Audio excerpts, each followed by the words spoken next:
Evening, everybody. Welcome to another live episode of The Breakdown. It is February 2nd, 2025, the end of the world as we know it. It's all good, though. I think I'm just going to stop saying, hey, you know what I'd really like? I'd like a quiet week in politics, because every time I say that, it gets worse, and I would like it to not. I'm fine if it gets worse, he said, hoping for some reverse psychology with the universe. We have so much to talk about tonight. It has been a crazy busy week, so we're going to get right into it right out of the gates. We got to start by talking about doing a little bit of follow-up, because we mentioned it last episode, but we didn't really get to get into it. So we got to talk about the Alberta COVID-19 pandemic response final report. And it's fun because it was called a final report when they released it, but then they had to change it a little bit. So let's get right into it. This COVID report was released very quietly on January 24th. This is the report that Smith commissioned.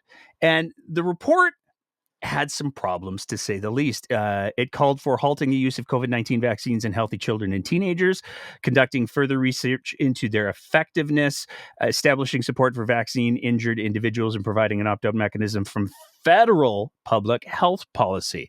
Now, the report also criticized doctors for practicing evidence-based medicine, which is wild, and taking a restrictive approach to certain drugs, including ivermectin and hydroxychloroquine, which is used to treat malaria.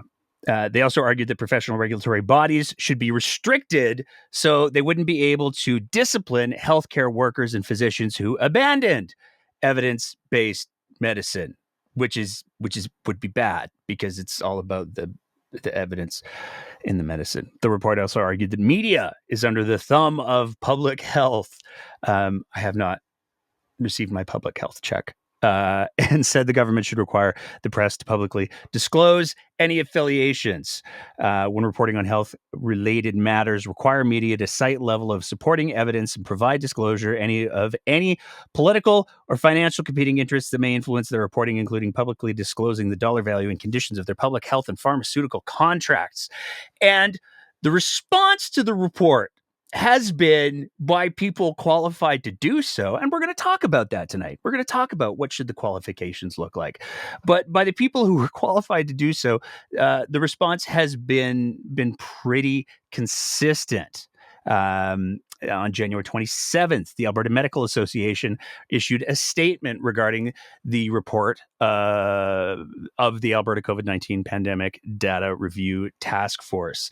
And they didn't really pull any punches. This report is anti-science and anti-evidence. It advances misinformation. It speaks against the broadest and most diligent international scientific collaboration and consensus in history. This report sows distrust. It criticizes proven preventative public health measures while advancing fringe approaches. It makes recommendations for the future that have real potential to cause harm. At a time when our hospitals are struggling to stay afloat and patients are waiting for care every hour of every day, the $2 million price tag for this product could have been much better spent. And they're not wrong, because they weren't the only ones who had concerns with the report in a very big way. The Canadian Medical Association also endorsed the Alberta Medical Association's concerns about the report from the Alberta COVID-19 Pandemic Data Review Task Force. Terrible name. This report promotes misinformation and has the potential to create mistrust of the medical and scientific communities. So let's be clear what we're talking about here. This is the Alberta Medical Association, so the professional body that's responsible for making sure that all physicians practice evidence-based medicine, and the Canadian Medical Association, who's responsible for doing the same thing at a national level, all coming out and saying, this thing's hot garbage and it's going to cause real harm, and please stop with it. But it didn't stop there. The Canadian Pediatricians Society also weighed in. And they were very, very clear as well. They wrote a letter on January 31st, writing a letter to the premier that said, "We urge the government of Alberta to disregard this report and to protect and promote evidence-based decision-making while working to prevent the spread of health misinformation and scientific mistrust in Canada." But that's just the beginning of the criticism. That's just the beginning of the problems. I made a little joke at the beginning about how the final version of the report wasn't actually the final version of the report because they had to go in and make some changes. John Conley, a physician and former head of the University of Calgary's medical department, said he was not on Alberta's COVID review panel and never consented to his name being associated with it. But it was initially it was in the bio of the report. So they released a re-released version that updated the bio at the end of all of the biographies. Note, the name of Dr. John Connolly was included as one of the contributors in error, and that the Pandemic Data Review Task Force regrets this error, and the name and bio has since been removed. The task force acknowledged that Dr. John Connolly was interviewed on a singular item related to the interpretation of one of the quoted articles. So already, let's just run down the score. We've got the Canadian Medical Association. We've got the Alberta Medical Association. We've got the Canadian Pediatric Association all saying this thing's hot garbage. And they included someone as a contributor to the report who wasn't actually a contributor to the report. And you might think, how could it possibly get worse? It can't possibly get worse than that. And you would be 100% wrong, because there was also an open letter from a boatload of experts that was published on January 29th. And it was like the body of the letter is really just kind of the first 3.5 pages. The rest of the letter is all experts from across a variety of fields here in Alberta. These are people who read the report, went, "Oh my God, this is a hot garbage pile. We have to do something about this." And they issued the open letter. And it's pretty wild. We're going to go through some of it because it's absolutely worth going through. One of the things that they said in the open letter, there's now a large and diverse body of evidence, including numerous clinical trials that have consistently shown, referring to the hydroxychloroquine ivermectin, that it is not an effective treatment for COVID-19 and that it is associated with potentially harmful side effects. So they've done clinical trials to determine whether or not ivermectin and hydroxychloroquine have any value when it comes to treating COVID-19. And the answer is no. No, they do not. They just don't. So could we stop talking about it, please? But it's the next bit that's really, really fun. Beyond the selection and misrepresentation of the data presented, numerous passages in the report appear to be directly copied from other pre-existing documents. So the report that Albertans paid $2 million for to a bunch of interesting characters appears to have been in part plagiarized, because that's how credible reports work. Some of the references included in the vaccine section are absent, instead simply listed as TBD, presumably to be determined, suggesting the narrative references would be added later to support the narrative. And it's real. And they didn't take it out of the version that they took Dr. John Connolly's name out. How do we know? Because we looked this afternoon. And sure enough, when you go to the report, when you go to the pages that are the references for Chapter 8 under vaccines, citation 241 and 243 are both TBD. So the report that Albertans paid $2 million for comes complete with incomplete references. That's cool, isn't it? Now, just for fun, we checked, and in the spirit of fairness, let's say, we checked the open letter to see if they had, because they had, like I said, when we threw that up, you can find the link on our socials as well. But the last like 3 pages, those are all citations for all of the things that they refer to in this letter. So we checked to see whether or not the open letter had anything that was TBD. The only time that TBD appears in the actual experts letter, the one that was written by experts in public health and virology and all of the other things, the only place it appeared was when they referred to the fact that it appeared in the report. Nowhere else. And it certainly didn't appear in the citation. So again, it's worth noting that the signatories on this letter represent fields of, like, high-end fields of immunology, virology, public health, clinical trials, pediatrics, and a whole lot more. So there is a huge whack of experience, knowledge, education, professionalism, all of the good things that you want to have doctors do. All of that is there in the open letter. And maybe not so much in the original report, but nonetheless, the report does have some support from some, let's go, not surprising sources. A UCP MLA, and it's so fun to play. Let's guess which one. But failed restaurateur, a backer of conspiracy theories, and UCP MLA Eric Bouchard wants to see the report put forward in its entirety. And yes, this is the same Eric Bouchard who hosted in his constituency for the UCP, the non-oncologist convention, the tinfoil hat celebration, the injection of truth, which was bad. It was very bad.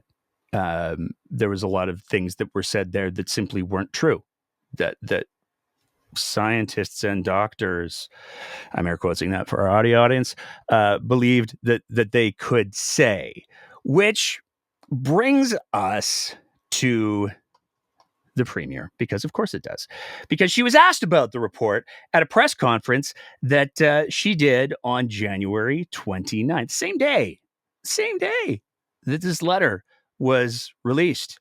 Smith was asked for her thoughts. What do you intend to do with these recommendations now that they are out? Besides reading them is an obvious thing. Mm-hmm. But what are you going to do beyond reading them? Well, I was pleased to see that we had a broad cross-section of doctors able to look at our previous COVID response, identify processes that were in place, identify things that may have gone wrong, identify things that are now under question, like the efficacy of masks and the efficacy of this vaccine in children. And so I think we're going to take a look at that, and obviously we'll make some decisions about whether to move forward on any of the recommendations. But the point of it was to figure out what we do should there be another pandemic that we have to respond to, so that we don't make mistakes that hurt people. So I was pleased that they came forward with a report. I don't have an agenda yet of what we might implement, but I think we always have to make sure that in a world where we care about science, that all voices are heard. That's what science is. You actually hear the different viewpoints so that you can make solid decisions on what you hear. And I think restoring the right of doctors to be able to speak their minds without punishment from their colleges, I think that's going to be important too. Otherwise, politicians will make bad decisions. So this is the kind of approach you should probably expect from me, that I will always seek out contrarian voices just to make sure I make the best decisions. Yeah, you want to make sure, it's very important that when you're dealing with politicians, you want to make sure that they're well informed. You want to make sure that they have all of the correct information, because the last thing that you would want them doing is getting basic words wrong, like efficacy.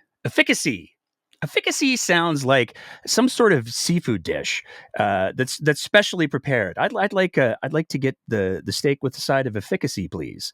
It sounds like it would be light, maybe with a hint of lime, but it's certainly not how you say efficacy. And I know, here's the thing. People mispronounce words. That's fine. I do it regularly here on the show. I do not, however, lead a province, and I do not purport to be an expert on the scientific method. And Don't worry, we're going to get into it in just a sec, but it's important to give Danielle Smith the opportunity to make sure that when she's talking about her understanding of science, so that I don't have to go into a remedial lesson on what the scientific method is, that was just a one-off. It's not like she doubled down on it twice, right? And your response to the remarks from the large medical associations in our province and our country, basically associations of doctors saying that you appointed anti-science people and they told the public anti-science things. Well, anyone who doesn't think that science is a process of point counterpoint and then being able to synthesize information is somebody who doesn't believe in science. So I know there's been a narrative, and a narrative has been enforced by shouting down contrarian voices, and that's not what we're going to do. We're going to listen to every voice, and we're going to make our best assessment based on what we're seeing with the evidence, and the evidence has changed. The information that we've had over time and what we were told at the beginning is a little bit different than what we're hearing today, and so we've got to adjust to that. Okay, so I guess we're doing this then. Because what Danielle Smith described, not once, but twice there, is not anything close to the scientific method. At best, it might be best described as a lazy debating strategy where you do point counterpoint and then you come up with the best available idea. And that's not how any of this works at all. So to be crystal clear, there is a defined process for how science is supposed to work. And it's none of the things that Danielle Smith described there. You start with observation, or you have a question about how does the thing do. You research the topic area. You come up with a hypothesis. An example might be, hey, I wonder if ivermectin stops COVID-19. You then test with experiments or clinical trials. See, I just did it on experiments there. You then analyze the data, and then you report your conclusions. There's no give and take, tit for tat, opposing viewpoints that's happening through here. This is the process. Now, there is, to be clear, room for criticism. And this is critically important because if we take a look at what the actual literal definition of scientific method is, it's a method of procedure that has characterized natural science since the 17th century, consisting in systematic observation, measurement, experimentation, and the formulation, testing, and modification of hypotheses. Criticism is the backbone of the scientific method. So, contrarian voices, 100%. There is a qualifier, though. Those contrarian voices have to be qualified. This is the whole point of having something that's called peer review. So, to go through it for the Premier of Alberta, apparently, what is peer review? Peer review is the process where experts from a specific field or discipline, not somebody who does not have expertise in that specific field or discipline, evaluate the quality of a peer's research to assess the validity, quality, and often the originality of articles for publication. It is the foundation for safeguarding the quality and integrity of scholarly research. I just want to read that last part again because it's something that Danielle Smith clearly doesn't seem to be able to wrap her head around. It is the foundation for safeguarding the quality and integrity of scholarly research. So it's not that there's no room for criticism in science or medicine. Now I'm doing it. It's not that. There's plenty of room for criticism. But the thing is, that criticism has to come from qualified, recognized places. It has to come from people who have the expertise and the knowledge to look at the thing and go, okay, so how exactly did you do your testing? How exactly did you come to your conclusions? Did you miss anything when you came to your conclusions? That is a critically important of any decent research. Quality peer review is, again, the foundation for safeguarding the quality and integrity of scholarly research. And when we're talking about things like medicine, just having an opinion simply isn't good enough. And there's a lot of people who feel like if somebody says, hey, you don't have the qualifications to weigh in with an opinion here, that somehow that's diminishing them. And it's not. And there's a very simple reason for that. One of the basic tenets of the scientific process and of peer review is that if anybody is approaching any of these areas with any kind of sincerity, with any kind of integrity, with any sense of honesty, they're showing up to get proven wrong. They're showing up hoping that the best and brightest of minds are going to take a look at what they've produced and show them where the flaws are so they can do better. And if you're not willing to do that, if you're too fragile to weather that process, then you need to go back to the grindstone and you need to get better. And when we're talking about things like medicine and engineering and any of the sciences, it's critically important that people understand that. I do not believe for one second that my opinion on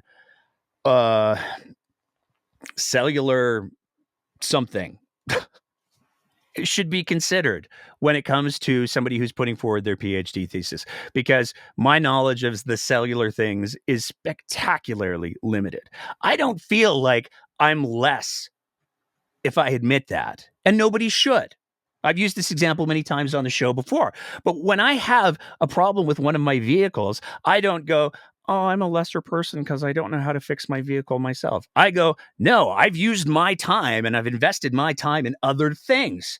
But fortunately, there are people who have invested their time and expertise in the things, and I can take my vehicle to them to get it fixed. Or if I wanted to have an oil pipeline, I don't know how to build an oil pipeline. I don't feel like I'm a less person for not knowing how to build an oil pipeline. It's not my field of expertise, and that's okay. But the notion that everybody should be able to get, and it's wild, it's really wild that this comes from the group that historically are the ones who make jokes about participation trophies. But the notion that anybody who thinks that they have an opinion gets to show up and dictate how the scientific process works when they're failing the most basic understanding of what that process looks like, it's ridiculous. And it sets everybody up for failure. I take comfort in knowing that there are smart people in the world who know way more about other things than I do. That's one of the things that helps me sleep at night. And the fact that Danielle Smith is presenting science as, oh, no, you have to listen to everybody's opinions. You have to listen to everybody's opinions, and then you synthesize the information and you come to your own conclusion. That's not what science is. And it should be terrifying to everybody that the Premier of Alberta seems to think that's what science is. But the one thing that's nice about all of this is that as much as the report, let's see if I can get the title right, the very, very bad report, I think we should just call it that. But let's use the proper title for the sake of argument. Alberta's COVID-19 pandemic response data review task force final report from January of 2025. The one nice thing about this is even though that report clearly didn't bother to get peer reviewed before it was published, there's a whole bunch of experts in Alberta who peer reviewed it for all Albertans. There's the Canadian Medical Association. There's the Alberta Medical Association. There's the Society of Pediatric Society. All of these people who are experts in their field have taken the time to read this dumpster fire and catch the TBDs and all of the other flawed information and say, this thing isn't worth the digital space that it's printed on. And so to those experts, thank you. Moving on from there. It's going to be a fiery show tonight. We got to talk about eye care in the province of Alberta for a second, because there's been some developments, and it's one of those things that's small enough that it has kind of slipped through the cracks a little bit. because there was a defunding of some eye care procedures that was announced early January, and it has come into effect. And a lot of people are getting messages, they're getting emails, they're getting notifications from their optometrists saying, hey, are you a senior? Are you a vulnerable person? Yeah, you got to pay for that now. And this seems like a small thing, but it's actually a really, really important thing. And it's a really, really important thing for one very simple reason. This is something that Danielle Smith promised would never happen. And it means that a UCP government under my leadership will not delist any medical services or prescriptions now covered by Alberta Health Insurance. No exceptions. Well, apparently there are some exceptions like eye care, but that's not the only not great news in healthcare. I promise I have 2 clips that I'm going to play at the very, very end to make this worthwhile. And we think we've fixed the issue with them cutting off short. So we'll find out. It's a bit of a dirge tonight, I'm afraid. We got to talk about surgery wait lists, because as much as the UCP has been taking big victory laps around the surgeries and the delay in surgeries, as of November, 80,000 people were waiting for a procedure. That is up more than 3,000 people in the last 12 months. That's not nothing. And a lot of people are trying to figure out why this is happening. And the answer might be a lot more simple than you might think. One of the things that the UCP did is they expanded significantly the use of chartered surgical facilities. Now, chartered surgical facilities is a very nice way of saying profitized healthcare. So these are privately owned, privately run surgical facilities that cherry pick the easiest procedures. They don't take the complex patients. They don't take the patients that are likely to have complicated issues. And in fact, if somebody does have an issue coming out of the surgery, they immediately bounce these patients into the public healthcare system. But one of the things that all of these chartered surgical facilities have done is they've had to hire a lot of people because the UCP expanded them so much. And the problem is, if you're a burnt out, tired healthcare worker who's been in the public system, and somebody comes to you and they say, hey, you look like you might be tired, a little frustrated working the overnight shifts. Great news. We only do 9 to 5s. We only take the easiest patients. Every day is going to be predictable. It's going to be easy. You get to go home. You get to have time for dinner. And we've got an espresso machine. What do you think? Also, we're going to pay you more because they're getting more money. There's a lot of healthcare workers who have justifiably said, I do not like working in the public healthcare system because everything is awful. And so I would like very much please to have a nice day at work. And yes, I would like an espresso. I hear Starbucks has a delightful little caramel puck thing that they've got now. Very tasty. I'd like some of that, please, and thank you. And this has caused a not insignificant brain drain that's gone on in the province of Alberta, where a lot of the people who have the skills to be working in the public system have migrated to the profitized system. Better pay, more stability, all of those things. Again, you can't give them a hard time for it, but you can criticize the fact that the UCP has allowed the expansion of these facilities and facilitated the brain drain that we're talking about here. And with that in mind, it's important to wonder about our next story, because our next story speaks to, hey, is there more going on in healthcare than maybe we're aware of? Is there going to be an expansion of profitized services? And the firewall that exists between the government and healthcare delivery in the province of Alberta, at this point, it's effectively been knocked down. Historically, you had the government of Alberta, and then they said to Alberta Health, which was different than Alberta Health Services, hey, this is the money we will give you to do the healthcare things. And Alberta Health then said to Alberta Health Services, you have this much money to go do the healthcare things. These are the things that we'd like to focus on. We're going to build a hospital. We're going to do X, Y, and Z. And then Alberta Health Services was responsible for making all of those healthcare things happen. And one of the things that was really important about that is it allowed some autonomy within the healthcare system, within Alberta Health Services, to make sure that government wasn't reaching in and messing around. Well, when Danielle Smith got elected, she said that she wanted to be able to reach directly into the healthcare system. She fired the AHS board. She put in a executive director and administrator, an executive administrator, and then rebuilt the board. Well, that was until this week, because this week, Danielle Smith once again fired the entire AHS board. And the reasons should give everybody pause from the story by Jason Markusoft. In a written statement, her office suggested the board's termination was to give government oversight of AHS, which is, again, supposed to be an arm's length agency. From the statement, this is a critical time in our refocusing efforts as AHS continues to transition to a hospital-based service delivery provider. So it is essential that we remain extremely nimble in addressing any issues that arise, the health minister's office stated. We believe that this is the best achieved by increasing government oversight and involvement in the winding up of AHS as a regional health authority and overseeing its final transition to a service provider. So let's be very, very clear here.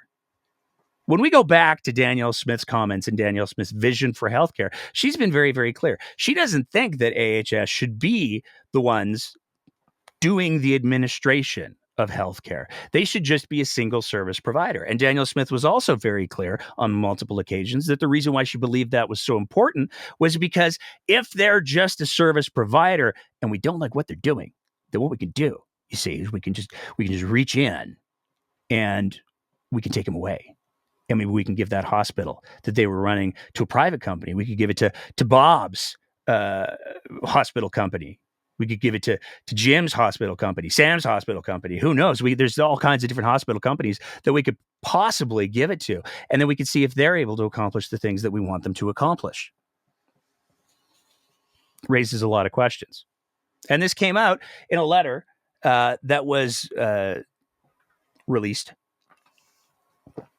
And this is where the structuring gets to be so important, because from the letter that was sent to everybody and their dog, as official administrator alongside my duties as Deputy Minister of Health and interim president and CEO of Alberta Health Services, I will oversee the successful completion of the systems refocusing initiative while also ensuring that the agency's seamless transition to an acute care service provider and hospital operator. So that is from Andre Tremblay, who is the interim AHS president. He's also the interim AHS CEO. Oh, and he's the deputy minister of health as well. So any firewalls that may have existed have been completely removed at this point, because Danielle Smith can say to Adriana LaGrange, hey, I let you go to the prayer breakfast. More on that later. I let you go to the prayer breakfast. I'd like you to kind of make these changes to AHS. Adriana LaGrange can then say to her deputy minister, who happens to be the guy who's responsible for making everything happen at Alberta Health Services, I'd like you to do these things, please. And will they get done? Or will Danielle Smith fire another person?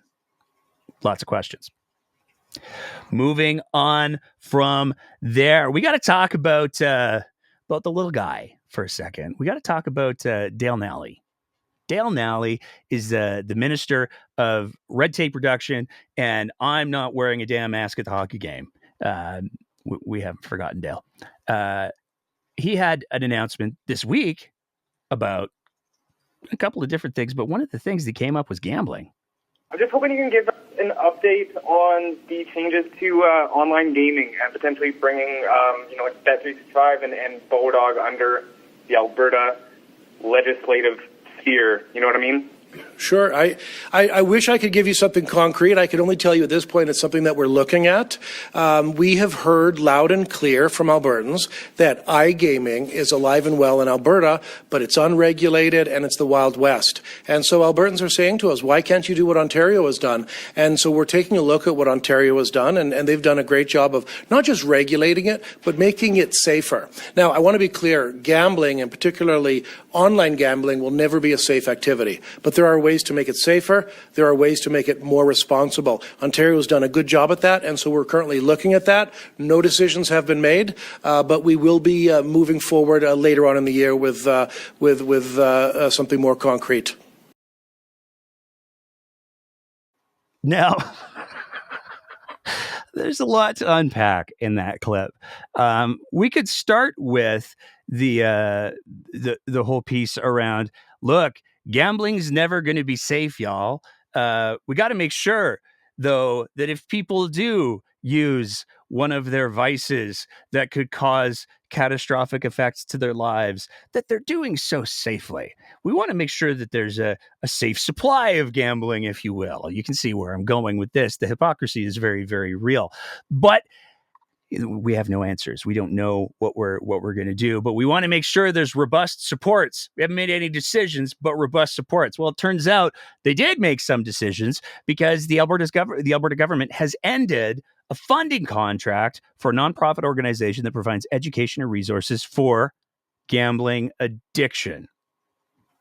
From the story, Ray Reschke, executive director of the Edmonton-based Problem Gambling Resources Network, says without the funding, the organization will likely have to shut its doors. He said the network had a government funding agreement of some sort since 1993. Earlier this month, he said he was told the government was ending its 3-year contract and pulling the nearly $130,000 it provided annually. And this is something that we're seeing lots of, where the government is saying, oh, hey, we're going to do this super awesome, wonderful thing. Oh, it's going to be so good. And then turns around and with the other hand takes something away. We've seen this with the disabled community, where there's been several disabled organizations that have had their funding pulled from them. We're also seeing this in childcare because the government took a victory lap this week where they said, hey, you know what? Great news, everybody. We're expanding the childcare. Everybody and their dog. If you have the kids, $15 a day daycare. Sounds great on its face. It's supposed to be moving towards the $10 a day daycare. The problem is that they also took something away in the process. They removed the low income subsidy. And this is a big deal because as per the province's own numbers, there's approximately 70,000 kids in Alberta who received some form of subsidy. And this is critically important because this is the difference for many families between the mom or the dad being able to go to work and one of them having to stay home with the kids. With that subsidy, those parents were both able to go to work. They were both able to contribute to the economy. They were both able to earn money. With this, that potentially changes things, and it forces a lot of hardship onto parents who are already having some difficulty.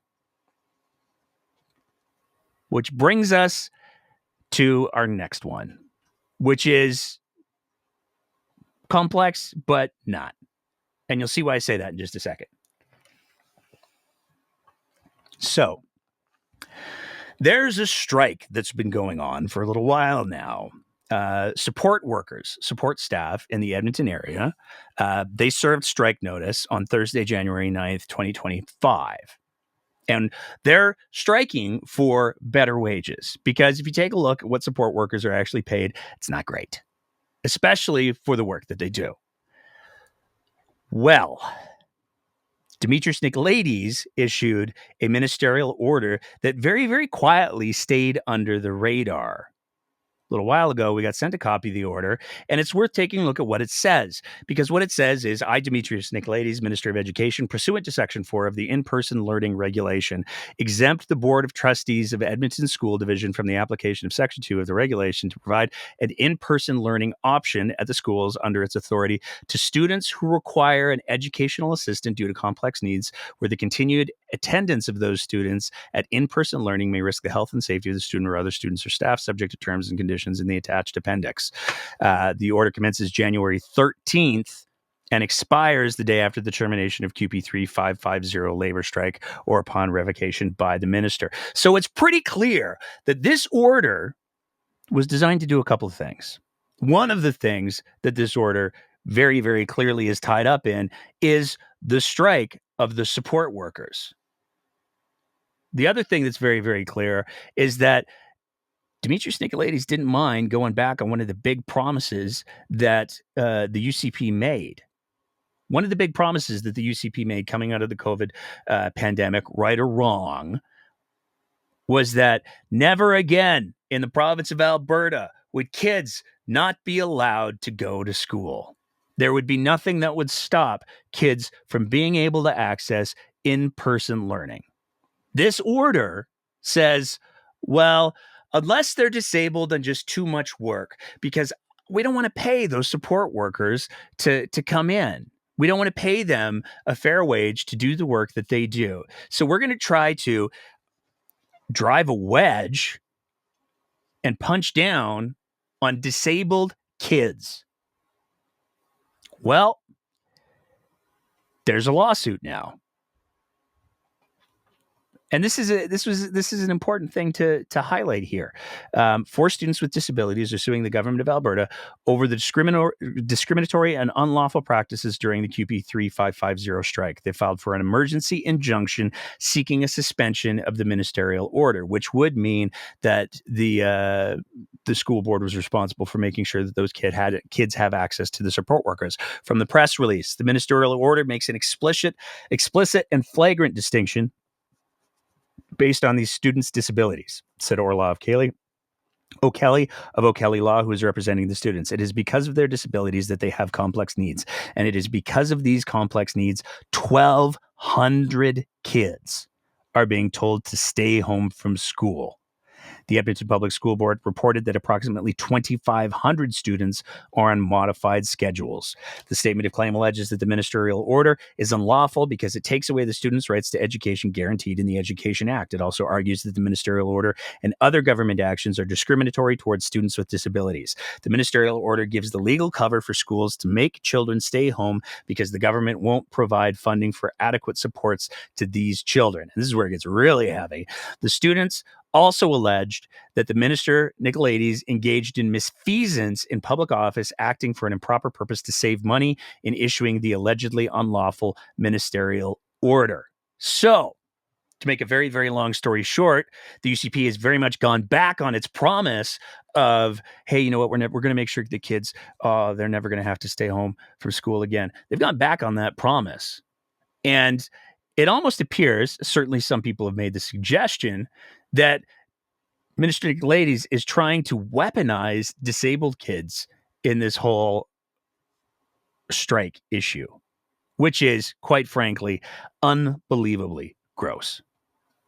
Moving on from there, we got to talk about the prayer breakfasts, and this goes back to December. We apparently we caused some problems when we put this tweet out here back in December.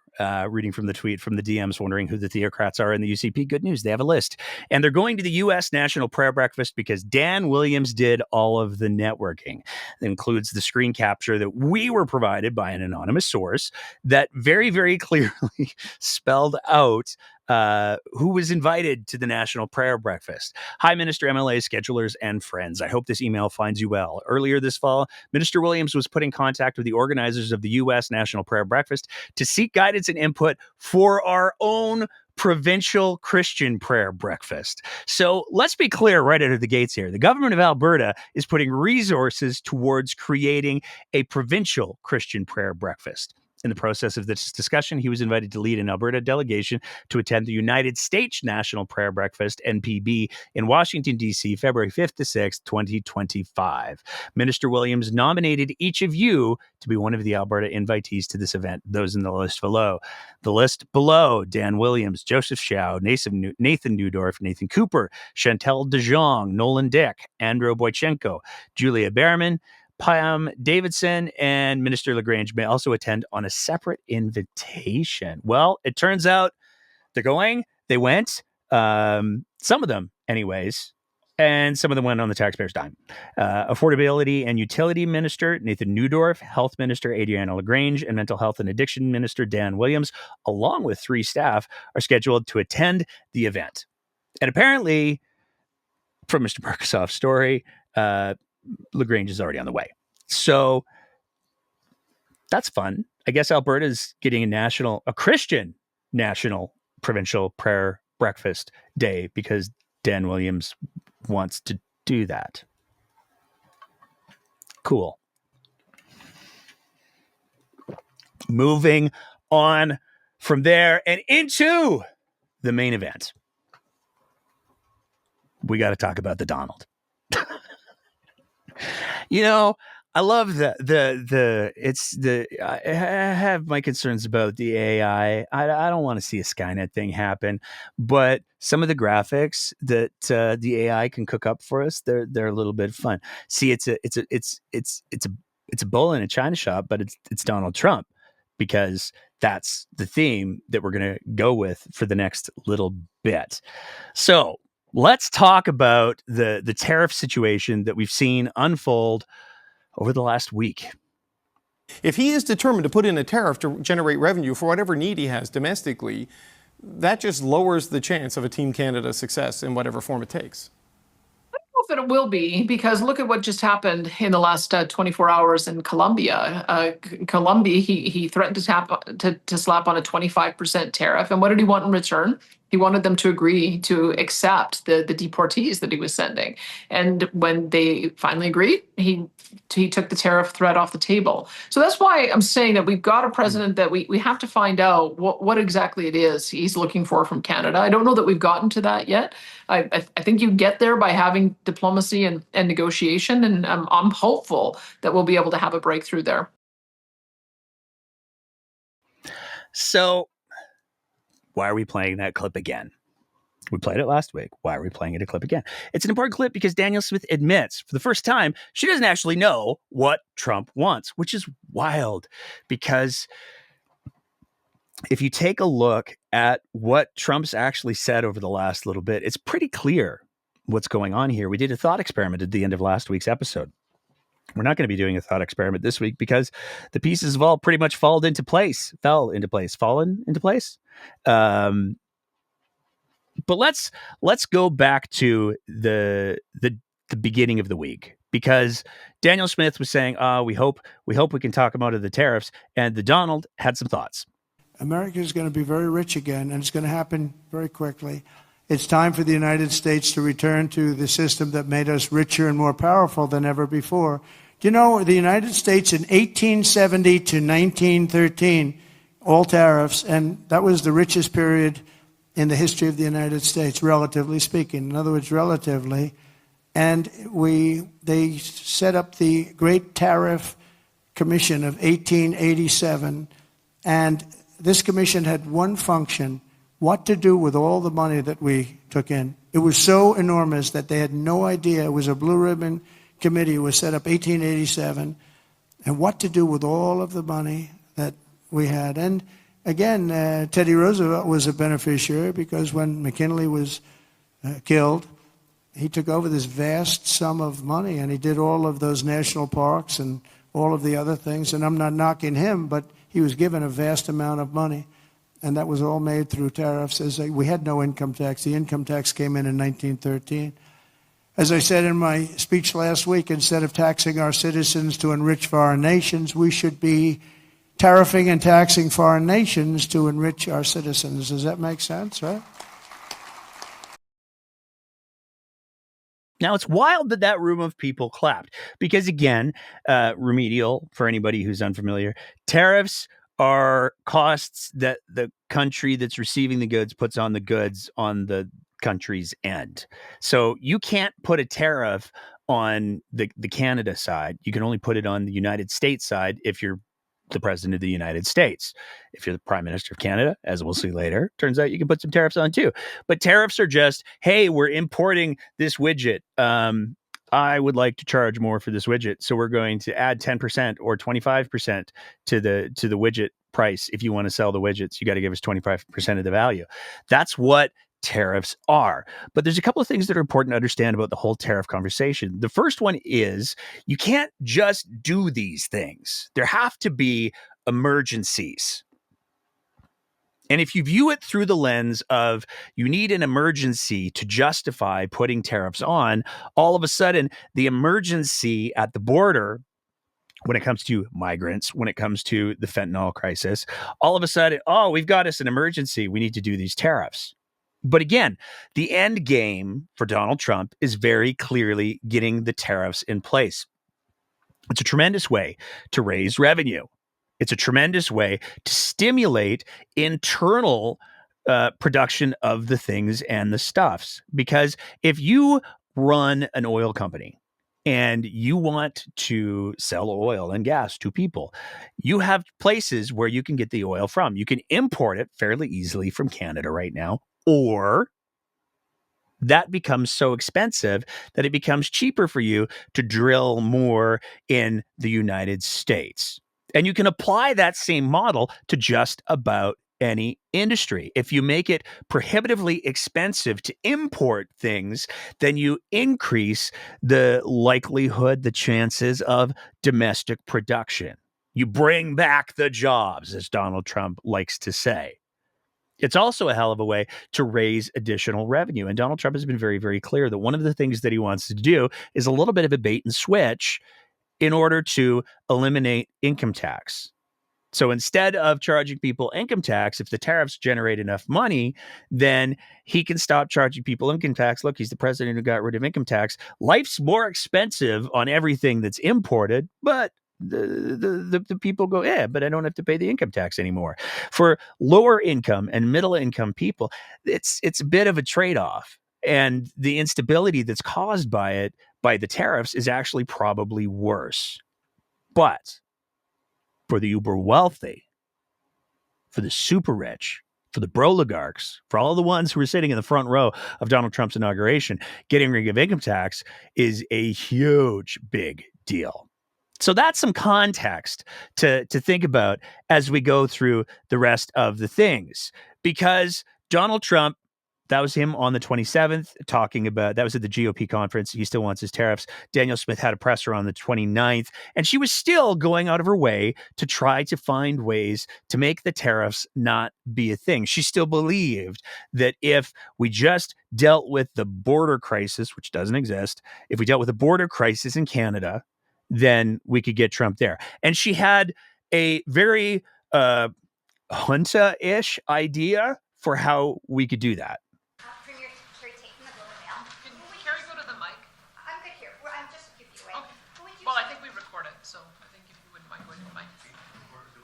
It's just right 2 steps in front of you. Who would you suggest should be the borders are? A general. Whoever it is, we've got lots of retired generals. I had a former retired general be my deputy minister, Paul Winnick. I've volunteered his name up, but that's who I think it should be to show that we're serious. You have volunteered, Paul? I volunteered his name. Just now, or you have? No, I did it in front of Jonathan Wilkinson while he was sitting right there. My DM, of course, as you know, is leaving to join APEGA. I don't know if he'll take him up, but that's the kind of person that we need. Someone who understands military operations, who understands deployment, who understands the seriousness with which we have to take this issue. So I don't know who the federal government has in mind, but that's the kind of person that we need. How was your suggestion received by the federal government? You'll have to ask them. I think that what the issue that we have right now is that we have some turmoil in politics at the moment. We have a voice at the table, Dominic LeBlanc, who I think is a consistent voice. He's developing the relationships, but we're going to see within 39 days, I think, a change in Prime Minister. And then after that, there may be another change in Prime Minister. I think that's why it needs to have an independent person who, with any luck, would be able to withstand changes of government so that we are able to seamlessly ensure that we can work with the Americans on this. Thanks, Carrie. We're done. Go ahead, Rick. Such a professional environment going on there. So yeah, Danielle Smith pitching the idea that we should have independent military policing the border, because putting the military in charge of domestic stuffs, nothing's ever gone wrong there. It has often very, very, very bad. Especially given the argument that she would want that individual to be independent enough that they would be able to survive not one, but two potential changes in prime minister and government. That's problematic, because when you have the military on the border, doing the border things, and they're not responsible to anyone. That's not great. When the argument is, but I know the guy, he and I go way back. That's even less not great. But that wasn't the end of Danielle Smith's military aspirations for the week. She also she pitched a military base. In a Thursday statement, Smith said she pitched the idea at a meeting on Wednesday with fellow premiers and Prime Minister Justin Trudeau to further bolster Canadian-U.S. Arctic security. I asked my provincial and federal counterparts in the First Minister's meeting to consider establishing a joint Canada-U.S. NORAD region base in northern Canada, similar to Canadian NORAD headquarters in Winnipeg, Manitoba. So let's just back it up again. We have a president of the United States who has said that he wants to make Canada the 51st state. And Danielle Smith's response is, well, what if we opened up a military base that the United States could be in part based out of here in Alberta, northern Alberta? What could go wrong? It's pretty wild. But that was the only thing. Again, there's so much that happened this week. We also finally saw the order in council drop. And this is the order in council that, again, gets to some complicated places, because this is the order in council that sees the 2-kilometer border area prescribed as essential infrastructure. So this is the change to the rules that the UCP said they were going to make using the Critical Infrastructure Defense Act. And what this does, no exaggeration, no joke, is this creates for the province of Alberta with no prescribed endpoint. I think that's important to take a note of. There's no expiry clause on this here. And what this does is this says within 2 kilometers of the Canadian border, the Canadian-U.S. border, that is now all considered to be critical infrastructure. And that means anybody can be detained, anybody can be arrested, anybody can be searched.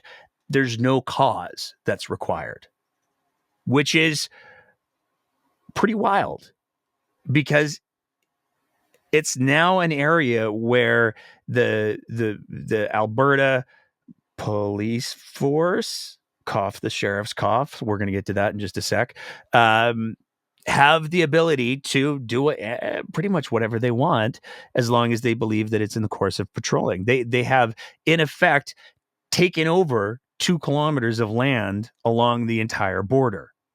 And there's a lot of people that would say, oh, but that's not a bad thing. We need to do that because we have to secure the border because there's all of these border problems. And again, in Alberta, there's really not. But Danielle Smith nonetheless tweeted out on the 30th, we're getting closer and closer to D-Day here, Alberta is serious when it comes to border security. We're taking action to crack down on fentanyl tracking and illegal migration with real action, which again, not a big thing. Our new interdiction patrol team, IPT, is now on the ground along the Canada-U.S. border by adding 51 Alberta sheriffs, 4 patrol dogs ready to track and take down threats. 10 cold weather drones for 24/7 surveillance, 4 narcotic analyzers to detect and stop deadly drugs in their tracks, and more tools to help keep Albertans safe. And then she had some pictures. And we got to talk about what's going on in some of these pictures for a sec, because these are supposed to be the elite Alberta sheriffs, the interdiction patrol team. They're the Alberta sheriffs of the IPT. So you have to wonder, why is it that some of these folks who are doing the sheriffy stuff have fish and wildlife? We have a fish and wildlife sheriff here operating one of the drone controls. We also have corrections.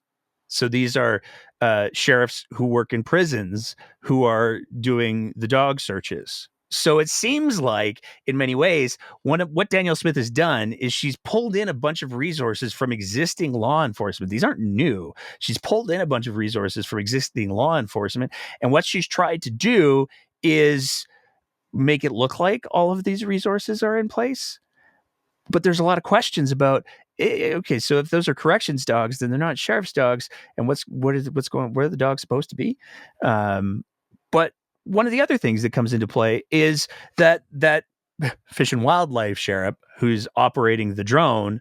There's some questions that came up because it didn't take very long before we had a couple of folks that were able to identify the type of drone that we're talking about here. There's a very clear picture of it. And it's not very difficult to match that picture to the Matrix 30T Public Safety Agency kit. Now, this kit starts at $18,000 as the base price. If you want any of the bells and whistles, which apparently they got a couple of, we're talking at upwards $20,000 per drone. Now, apparently, from the Premier's tweet, they bought 10 of these drones. So we have spent $200,000 of taxpayers' money on 10 drones. Now, where it gets to be even more interesting is the questions in regards to the drones. So at first glance, when you take a look at the specs for the drones, it's pretty impressive. It flies at a max speed of 82 kilometers per hour. It has a flight time of 41 minutes. And that means that on a perfect windless day, it can travel for about 40 kilometers for 20 minutes before it has to turn back around and come to base. Now, its maximum range, though, is only 7 to 8 kilometers. And that's with all of the maximum toys and the boosters and all of that stuff on a clear day with no interference. So you can fly around in a 7 to 8 kilometer circle for 41 minutes, but that's all that you can do. And that is under the best case circumstances, because when you start to run into weather, those numbers can be easily cut in half, which means you're now looking at 10 minutes before you have to turn around. And where it gets really wild with these drones is that they're only good to minus 20. So as soon as it starts below minus 20, which never ever happens in southern Alberta, then you start to lose a lot of efficiency, a lot of range, all of the things. So it looks like taxpayers spent upwards of $200,000 for these drones. And where it gets really nuts, the manufacturers of these drones is a company called DJI. Now, they have offices all around the world, but they are a Chinese company, and they are one of the Chinese companies that the United States has said that they're looking at banning domestically. They want to say that nobody can fly these drones, any Chinese owned or manufactured drones, for security reasons. And that's what we've chosen to deploy to the border. So it appears that we've taken a technology that the United States has already said they don't trust, and that's what we spent $200,000 deploying to the border. Cool. Also on January 31st, we saw a survey come out of business leaders. And this is actually a pretty big deal because the business leaders, this was a survey that was done of Alberta businesses. 96% of Alberta business leaders say that Canada must retaliate on U.S. tariffs. Now, the reason why this survey is so important is because these are the people who are going to be most affected by tariffs. Both ways. And if Canada retaliates with tariffs, these are the people that would also be affected. So to have 96% of Alberta business leaders say we have to do some retaliation is not insignificant. It's actually really, really quite important, because one of the things that you have to be willing to ask yourself is, when every other premier is saying we have to do retaliatory something, we have to retaliate, we can't just sit back and go, oh, but we'll try harder, Donald, to address the pretexts that you need to keep in place in order to have your tariffs, which you've said you want. So, but we promise we'll try really, really hard to take away your reasons for having the things that you want, and also entirely ignoring the fact that the Donald has said that he wants Canada to be the 51st state. That's not nothing. He's also said that he's willing to use economic force to make that happen. That's not nothing. So when almost everybody who's on the playing field is saying we have to retaliate, it's worth asking the question, Why did it take Danielle Smith so long to get there? To her credit, she's now saying, yeah, maybe we have to do some retaliation. But it took her a really, really long time to get there. So, A, she's clearly wrong.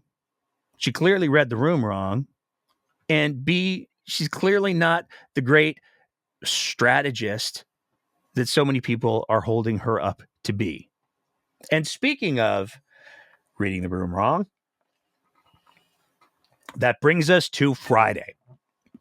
Because on Friday, we're getting close to D-Day, and there was this one singular report that was circulating that suggested that maybe the tariffs weren't going to be a thing. And it didn't take very long for the Danielle Smith fans, the stands, the Dana stands, I don't know, to try to chalk this up to the win column. There's a gentleman named Mark Slipinski. I'm not making that up. His name's Mark Slipinski, and he loves to say wonderful things about Danielle Smith. It's almost as if I've heard some people suggest that he's getting paid to do so. I have no idea if that's true or not, but he really likes to carry water for the Smith. And at 10:30 in the morning, he tweeted out, breaking, Donald Trump has given Canada another extension on tariffs. These tariffs will not begin February 1st, rather March 1st. This is due to diplomacy by Danielle Smith, as I previously reported. This Fox News special is what changed Trump's mind. Watch it. Well, it didn't take very long before a response came in. I was just with the president in the Oval Office, and I can confirm that tomorrow, the February 1st deadline that President Trump put into place at a statement several weeks ago continues. The president will be implementing tomorrow a 25% tariffs on Mexico, 25% tariffs on Canada, and a 10% tariff on China for the illegal fentanyl that they have sourced and allowed to distribute into our country, which has killed tens of millions of Americans. These are promises made and promises kept by the president. The president yesterday said that last night he was planning to discuss whether an exemption would be made on oil imports. Do you have any information on what decision he made there, or will there be exemptions at all offered under this? I don't have an update or readout for you on the exemptions, but those tariffs will be for public consumption in about 24 hours tomorrow, so you can read them then. That didn't age well, did it? Couple hours, and all of a sudden, all of the people who were willing to declare Danielle Smith the diplomatic leader of the world had to eat a little bit of crow. But to Mark's credit, he's not the only person who maybe has read the room a little bit wrong. And this is where we have to take a sec to talk about I don't know what to call them. They go by the name Rebel News. And they like to say they do news, which is complicated because the main guy behind Rebel News is a guy named Ezra Levant. He got sued a few years back, and he was very, very clear that he's not a journalist. He's an entertainer. He does infotainment. But they still call themselves Rebel News. And we wanted to take a second to look at how Rebel News has chosen to respond to the existential threat that Donald Trump has levied towards Canada. So to be clear, to be very, very clear, so there's no mistakes, Donald Trump has said he's going to put tariffs on Canada's products because of the things that don't happen. And at least not very much. And he's going to try to take over Canada using economic force. How does Rebel News respond? They put some merch up. The first picture comes from January 31st. This is quite literally the day before the tariffs were set to drop. I stand with Trump. You can buy an I Stand with Trump mug. Show your unwavering support for the man who refuses to back down. And just so I don't know if I could put too fine of a point on this. This is coming from the Rebel News Canada social media account on the Twitter machine. Not to be outdone, though. On the day that the tariffs dropped, February 1st, 2025, they got t-shirts now. And the t-shirts have Donald Trump, post-assassination attempt, holding his fist up defiantly, undefeated, with a very intimidating American flag background. Undefeated. Show your unwavering support for the man who refuses to back down from Rebel News Canada. So with that in mind, we wanted to humbly make a suggestion. Since Rebel News is they've stopped saying they're just going to say the quiet part out loud now. We thought maybe it was time to update their logo to something a little bit more fitting, to something that perhaps represents their ethos a little bit better. I don't know. But Daniel Smith, on the morning of the dropping of the tariffs, released a statement. I'm disappointed with U.S. President Trump's decision to place tariffs on all Canadian goods. This decision will harm Canadians and Americans alike and strain the important relationship and alliance between our two nations. Alberta will do everything in its power to convince the U.S. President and Congress, as well as the American people, to reverse this mutually destructive policy. And then this is where it gets weird. We note the reduced 10% tariff for Canadian energy. This is a partial recognition of the advocacy undertaken by our government and industry to the U.S. administration. Is it, though? Is it? Is it a recognition? Is this a victory lap? Or is this just the U.S. saying it's going to take us some time to ramp up our domestic production, so we're going to go a little bit easier on the gas stuff, because those are the things that are really going to make people crazy because they got to refill their cars all the time. We've pointed out the substantial wealth, and they missed a space in the statement, which is fun, created by the U.S. by American companies and tens of thousands of American workers who upgrade and refine approximately $100 billion of Canadian crude into $300 billion of products sold all over the world by those same U.S. companies. And then again, we go to the same argument that we've heard over and over and over again. It is also worth noting that if oil and gas exports are excluded, the United States actually sells more to Canada than Canada sells to the U.S. As I've stated to every American policymaker I've met with these past months, Canada buys more from the U.S. than does any country on earth, more than the U.K., France, Germany, Italy, and Vietnam combined. It is therefore no economic justification for tariffs imposed on any Canadian goods. That's assuming, and it's important to highlight this, that's assuming that the only justification for the tariffs is the one piece of that we hear Donald Trump reiterating, it's because there's this trade imbalance. If we remove the biggest thing from the trade imbalance, then there's not actually a trade imbalance, right? So that's cool. It's a fascinating argument to make. And again, Daniel Smith doubles down. Alberta will, however, continue to strenuously oppose any effort to ban exports to the U.S. or to tax our own people and businesses on goods leaving Canada for the United States. Such tactics would hurt Canadians far more than Americans. So despite the fact that 96% of business leaders in Alberta said there have to be retaliatory actions, Daniel Smith, in her statement, says, but what if we didn't do anything? We will also continue Alberta's call for an appointment of a border czar to coordinate the securing of our border against illegal migrants and drugs moving in both directions and to achieve our nation's 2% GDP NATO commitment by 2027. These things should be done for the safety of all Canadians, regardless of our trade dispute with the United States. So Daniel Smith is making the argument here, even if there's no trade dispute with the United States, we should still put the military, we should have a general in charge of the border. It's just wild. And it's important to take into consideration. You've seen this graphic floating around, perhaps, but it shows, and I want to be really, really clear here. This is not, in showing this graphic, this is not a way to say, but Mexico's the problem. That's not the point at all.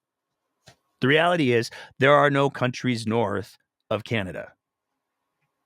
There are a lot of countries south of Mexico. So to compare apples and oranges isn't right. And I don't want to say, Mexico's just the worst. That's absolutely not what I'm saying here, okay? But if we're going to define the scope of the problem, taking a look at the northern border versus the southern border illustrates very clearly that this is the motivation for doing these things, for these the tariffs, is not because the drugs and the migrants. That's just the pretense that's been used to put the tariffs in place. And the fact that Daniel Smith and so many other political leaders have not been able to wrap their head around this very basic fact that there's a very different end game being played is really, really quite alarming. Which brings us to last night. Tonight, I am announcing Canada will be responding to the U.S. trade action with 25% tariffs against $155 billion worth of American goods. This will include immediate tariffs on $30 billion worth of goods as of Tuesday, followed by further tariffs on $125 billion worth of American products in 21 days' time to allow Canadian companies and supply chains to seek to find alternatives. Like the American tariffs, our response will also be far-reaching and include everyday items such as American beer, wine, and bourbon, fruits and fruit juices, including orange juice, along with vegetables, perfume, clothing, and shoes. It'll include major consumer products like household appliances, furniture, and sports equipment, and materials like lumber and plastics, along with much, much more. And as part of our response, we are considering, with the provinces and territories, several non-tariff measures, including some relating to critical minerals, energy, procurement, and other partnerships. We will stand strong for Canada. Now, you can dislike Justin Trudeau as much as you like. That's okay. But the universal consensus across the country, with the exception of some folks who are going to be some folks, is that that was one of the most powerful speeches. That was just a clip from the speech, but that was one of the most powerful speeches delivered by a prime minister in living memory. And it was a very, very powerful speech for a lot of different reasons. But one of the other things that came out of the speech is there were some very important questions that were asked. And it's important to highlight again what the context of these questions were. So going back to the first minister's meeting that happened several weeks ago, where the first ministers signed a statement, they said there's going to be a wide range of options that were going to be considered. They said all options were on the table. And then they said there was one province that refused to get on board with Team Canada and refused to sign the statement. Daniel Smith did not sign the statement. Now, inside of that statement, it was very, very clear. If there were any industries that were negatively affected by this trade war, any monies that were raised from any retaliatory actions would go to support those industries. The statement was very, very clear at the time. Nobody was going to get singled out. Nobody was going to get left behind. But Daniel Smith and the UCP did a very, very good job of weaponizing that statement and weaponizing that moment, saying that they wouldn't sign on because they would not allow Alberta Oil and Gas to be the sole bearer of the burden. And this question came up again. Prime Minister, you said earlier that you're not going to move forward on measures that would further divide the country. Does this mean that blocking energy exports is fully off the table? It means that any conversations around further measures, particularly involving one industry or one region of the country more than another, is something that we're going to do carefully and thoughtfully and with the full partnership of regional leaders, provincial premiers, businesses. No one part of the country should be carrying a heavier burden than any other. We're in this together. We're all going to stand together, and we'll be there for each other from coast to coast to coast. Which was a really good answer. And it was a really good answer for a bunch of different reasons. One of them was he did not say those options were off the table. He was very clear about the fact that those options were, in fact, still on the table, but that no decisions would be made without a collaborative approach that didn't see anybody left behind. And that's really, really important. There's another question that he was asked that was also really, really important. You're dealing with the U.S. administration that says, there's nothing that you can do to stop this. We're not looking for any concessions. So do you see any conceivable way out of this because of that? The coming weeks will be difficult for Canadians, and they'll be difficult for Americans. The level of cooperation, the level of effective partnerships between our two countries that have been established over decades and generations means that this trade action by the Americans and our response is going to have real consequences for people, for workers on both sides of our border. We don't want to be here. We didn't ask for this. But we will not back down in standing up both for Canadians and for the incredible, successful relationship and partnership between Canada and the United States.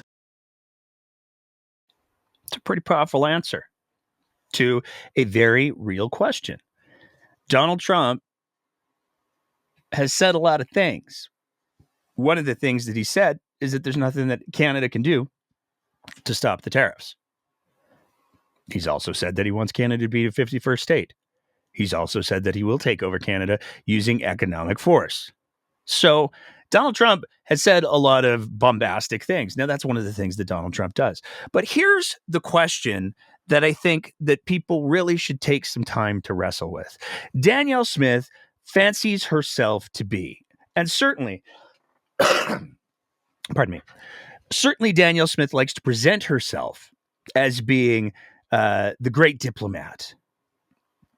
Her team, whether we're talking about the literal staffers or we're talking about the various conservative social media pundits, they all want to cast Danielle Smith as being the diplomatic adult voice, getting results, getting things done. It is telling what the motivation is when you look at a couple of very basic things. Since Danielle Smith got into office, she has, in every way imaginable, fueled, if not instigated, a combative and inflammatory approach with the federal government. There's a real win that Danielle Smith could be claiming in this situation. Think about the clip that we played in the middle there, where Justin Trudeau said, you know what? I'm not going to say whether or not anything's off the table. Well, we got all the options, but we're not going to be doing anything without a collaborative approach. We're not going to be doing anything without making sure that the people and regions most affected are taken care of. If Danielle Smith truly wanted to define herself as the great mediator, the great diplomat, instead of chasing her tail with Donald Trump, she would do very well to say, look, I brought Trudeau to heel. That first minister's meeting, boy, let me tell you, they wanted to come after the oil and gas. They sure wanted to, but I used diplomacy with Justin Trudeau. I showed up to the meetings, even from bed some days maybe, and I made sure that he understood, and I made him listen. And look, he listened. It's not going to be anything done unless Alberta agrees to it. So, one for us. You're welcome. She could have very easily done that. But what was Danielle Smith's first public response after Justin Trudeau announced that Canada was going to be pursuing tariffs? Well, it came the next morning. And it was a quote not from Justin Trudeau. No. It was a quote from the U.S. Chamber of Commerce. The president at real Donald Trump. And again, she tagged him. It's just exhausting. The president at real Donald Trump is right to focus on major problems like our broken border and the scourge of fentanyl, but the imposition of tariffs under IEEPA, which is the act, is unprecedented. Won't solve these problems and will only raise prices for American families and upend supply chains. Now, again, I go to the graph that shows the broken border, the broken Canadian border. and the scourge of fentanyl crossing the border. And again, I've said this before, I will say it again. I am not in any way trying to minimize the horrific effect that fentanyl has on people and that the ongoing opioid crisis has on people. I am not trying to minimize that. But if we're going to talk about a problem that we have, we need to talk about what's actually going on. And the reality is the vast majority, the overwhelming majority of fentanyl that exists in Canada is produced domestically. The vast majority of fentanyl that exists in the United States is produced domestically. One of the reasons that fentanyl took off in the way that it did is because if you wanted to do heroin, you needed to have access to opium, the poppy. Fentanyl synthetic. You can make it in a lab. And yes, there are very real questions to be had about the precursor chemicals and how they get into the respective countries. But the reality is, and law enforcement has been clear on this, the vast majority of fentanyl that is being used in Canada is produced domestically. So I find myself in the very strange position where I wish there was a little bit of Jason Kenney in the room right now, because one of the things that Jason Kenney was very, very good at doing was rejecting the premise. And if there was ever a premise to be rejected, it is that our border is broken. But that is exactly what Danielle Smith leaned into in her first comment. And you have to wonder, if you're so inclined, why it is that Danielle Smith and the UCP have taken the position of acquiescence. And there's a lot of different theories out there.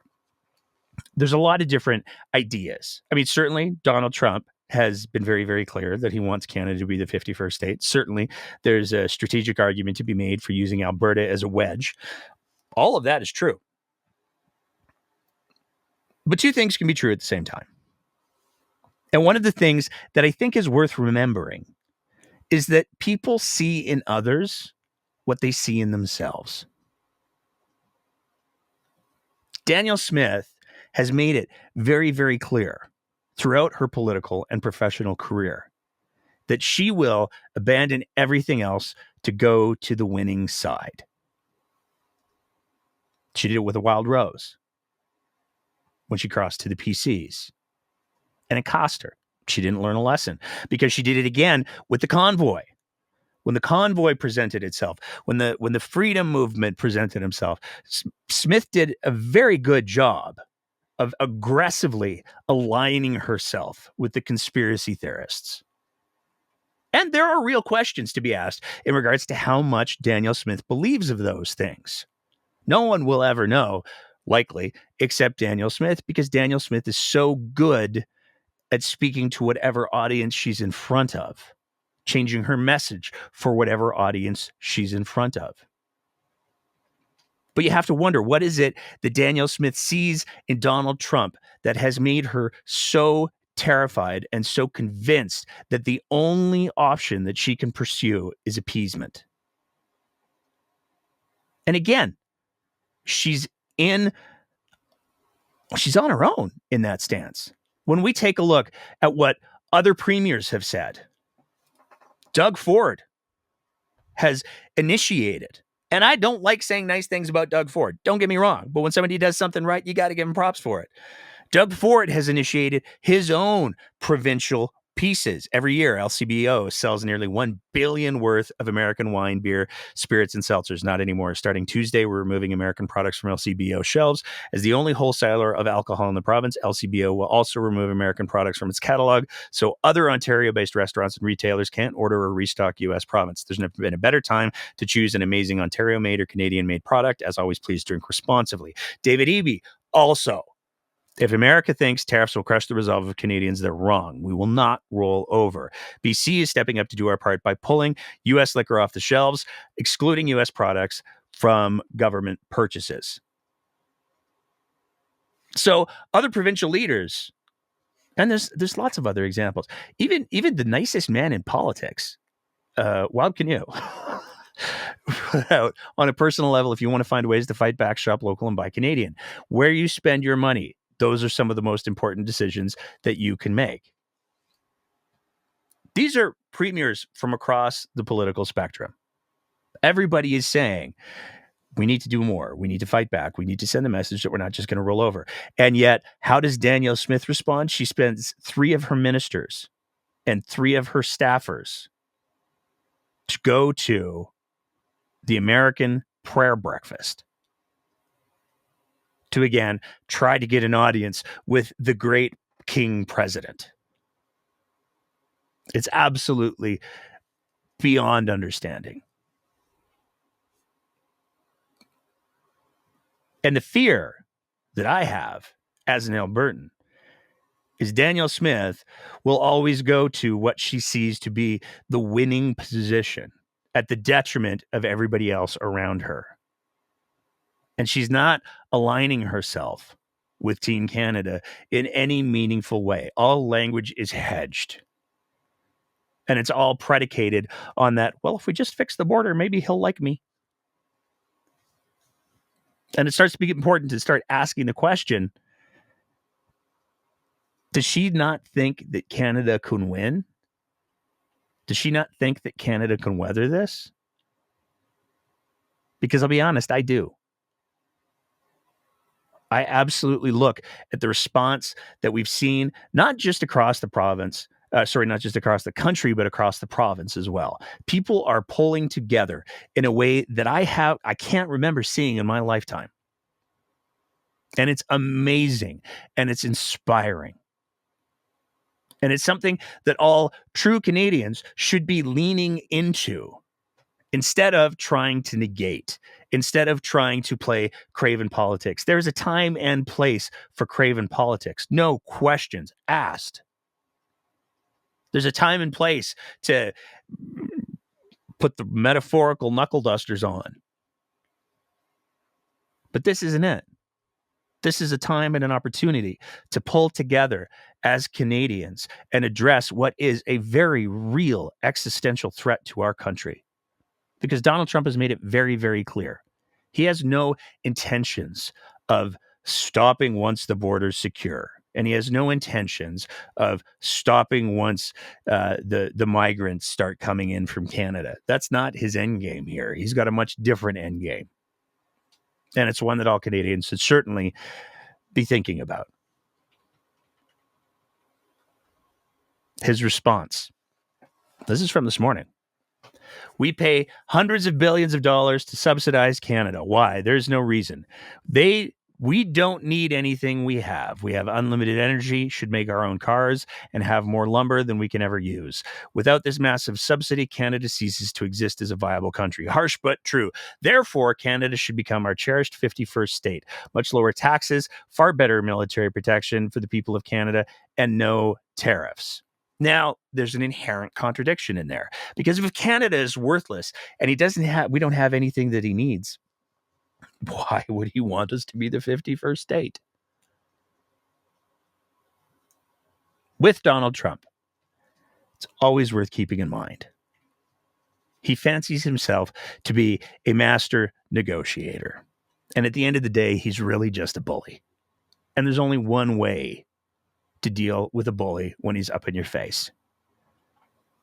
That's to punch him right in the nose. That's all we've got for tonight. I think I might have angered the Elon because it looks like the Twitter space has crashed.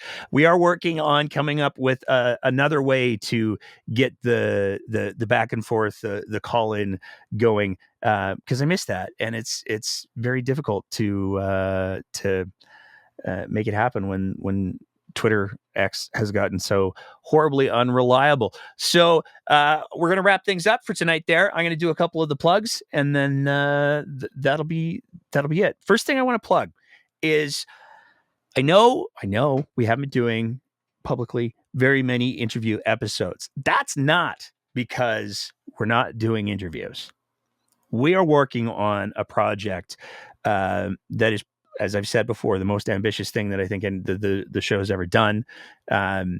And it is going to hopefully be one of the most comprehensive looks at the coal mine situation, because the coal stuff that's going on in Alberta, it's not great. It's very bad, in fact, catastrophic, some might say. And it's not just Grassy Mountain. There's no question that Grassy Mountain is the pointy tip of the spear, but the changes that the UCP have made have potentially opened up coal mining all up and down the eastern slopes. And when we're talking about the eastern slopes, that's literally all the mountains in Alberta. So it's not great. It is an important conversation. It is a complex conversation, and it is a profoundly nuanced conversation, which is why we're taking as much time as we are to put it together. That is a conversation that we're going to be bringing you at the beginning of March. It's going to be in a format that's going to be a little bit different, so bear with us. It's going to be good, though. So if you're wondering why there are any interview episodes, that's why. We do have a couple other FOIP irons in the fire, and we're looking forward to bringing those results forward as soon as we get them. And that's it. That's the story. So here's the plugs. We do have our merch, and our merch is, for the record, if you go to the folks at abpoly.ca, they've put up a very good statement about the sourcing of all of the merch, the design of the merch, the procurement of the merch, all of that, and how it is as Canadian as absolutely possible. So we do have the mugs, we do have the hoodies, we do have the t-shirts, we do have my favorite, the beanie, or the toque, as I like to call it. But some people call them beanies. I don't know why. I don't call them toques. You know why? Because I'm Canadian. We have all of that available at abpoly.ca. As always, if you appreciate the kind of content that we're trying to produce here at The Breakdown, we would love nothing more than if you signed up to be one of our Patreon sponsors at www.patreon.com/TheBreakdownAB, or for the cost of a fancy cup of coffee, maybe a little bit less than a fancy cup of coffee in the coming weeks, you can help us continue to produce the kind of content that we do. It's because of the support that we get from our Patreon supporters that we're able to cover the bills and do all of the things that we do. If you're not into long-term commitments, though, we do also have the option to e-transfer. You can send e-transfers to info@thebreakdownab.ca. All of this will be in the show notes, and that's all of the things. The one other thing I have to mention is that we are keeping up and running the legal fund. That's the response to the $6 million lawsuit that we're being sued for, because we talked about the procurement of PPE, personal protective equipment, and children's medication. So if you want to help us fight back against that, you can do that at www.savethebreakdownab.ca. And that's all of it. I want to thank everybody who tuned in tonight to listen. I want to say especially the chat was super active tonight. I love it. So good to see everybody. I've seen some new names in here, which is actually also super cool. So thank you all so much for being here, for engaging, and all of that. It's absolutely fantastic, and it means the world to me. I've said it before, and I'm going to say it every time I do the show. One of my favorite things is to read the chat while we do the downloading and all of the things, so that we can put the show up as the audio podcast and everything else. So huge thanks to the chat. If you're listening to the audio version, or if you're watching on YouTube, the subscribe button and then the little bell thing, because we do the YouTube shorts too, where you get the little short, the hits, the small doses of the breakdown in manageable levels. If you hit the little subscribe button, you'll get notified when we do that stuff. So thank you there. Listening to the audio version of the podcast, leave a review. Every little bit helps. And now, because I promised, I saved it to the very last, I have two very special clips that I want to play to end things on a lighter note. Let's do the first one. The efficacy of masks and the efficacy of this vaccine in children. I just love the efficacy. It sounds like something that should be done on a skillet. Like you get a nice, you got to get the satay for the efficacy. You want to make sure that the efficacy is cooked properly, because there's nothing worse than undercooked efficacy. And to finish it up, how's your BS detector evolved over time? I tend to be pretty trusting. I will never, ever, ever get tired of that second nod. It's just, it's never going to get old. We'll get a new premier and I'll still be playing that clip and everybody will be going, Nate, what the hell are you doing? I want to say thank you to everybody again one more time. There's no question that the coming weeks and probably months are going to be challenging. And I want to say, especially, we're good at keeping an eye out for each other. But let's make sure that we're keeping an eye out for the people who are going to be most hit by this, because as we start to see increasing grocery prices, the more vulnerable Albertans, the more vulnerable Canadians are going to need extra support. So keep an eye out on your neighbors, and be kind. It's not that hard. It's much easier than being premier, I imagine. That's it for all. Thanks, everybody. Take care of yourselves. We'll see you next week. And as always, keep the conversation going.